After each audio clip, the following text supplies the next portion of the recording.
Celebrity mom na si Carla Estrada nananawagan sa mga netizens na sana suportahan ang kanyang anak na si Daniel Padilla na iboto para manalo bilang Philippine Hottest Man of the Year ng Voters' Choice Award.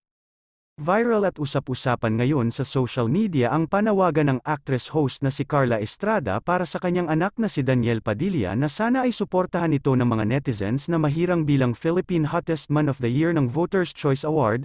Sa kanyang post, ibinahagi ni Carla Estrada ang post ng social media page kung saan ipinapakita ang mga nominado para sa nasabing award kabilang na ang kanyang anak. Bukod kay Daniel Padilla, nominado rin sina Mateo Guidicelli, Kyle Echari, KD Estrada, Raver Cruz, Alden Richards, Donnie Pangilinan, Ruru Madrid, David Lecoco, Seth Fedelan, Joshua Garcia at iba pa. Kasalukuyan namang nangunguna si Daniel Padilla sa botohan. Matatandaan na kamakailan lamang ay umalis sa bansa ang aktor na si Daniel Padilla sa gitna ng mga pambabatikos na natatanggap niya dala ng hiwalayan nila ng kanyang girlfriend sa loob ng 11 years. Sa kabila naman ng mga isyong binabato kay Daniel Padilla, tila nanatili naman siyang paborito ng ilang mga fans na hanggang ngayon ay naniniwala at sumusuporta pa rin sa aktor.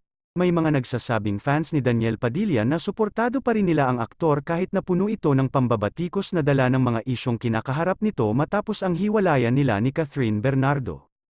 Ayon pa sa ilang mga netizens na totoo namang pogi si Daniel Padilla at deserve din itong mabigyan ng spot bilang Philippine Hottest Man.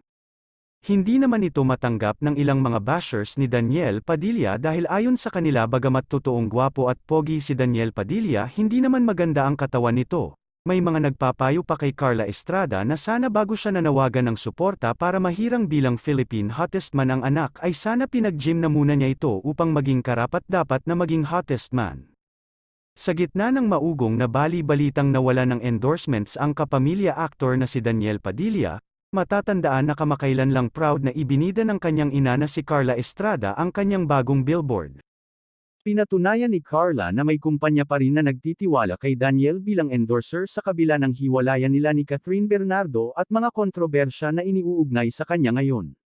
Kamakailan ay i-flinox pa nga ni Carla ang bagong billboard ni Daniel para sa local brand na Bench. Isa si Daniel Padilla sa mga endorser ng perfume collection ng Bench. Sa kanyang Instagram post, maikli ngunit may taos-pusong mensahe si Carla sa Bench dahil sa billboard ni Daniel. Samantala, mukhang hindi nga totoo ang tsismis na wala na raw kumukuhang kumpanya kay Daniel dahil sa isyong kinasasangkutan niya ngayon.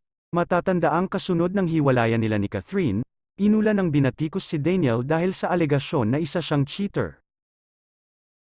Ikaw, ano ang masasabi mo sa isyong ito? Abangan ang iba pang showbiz updates and happenings.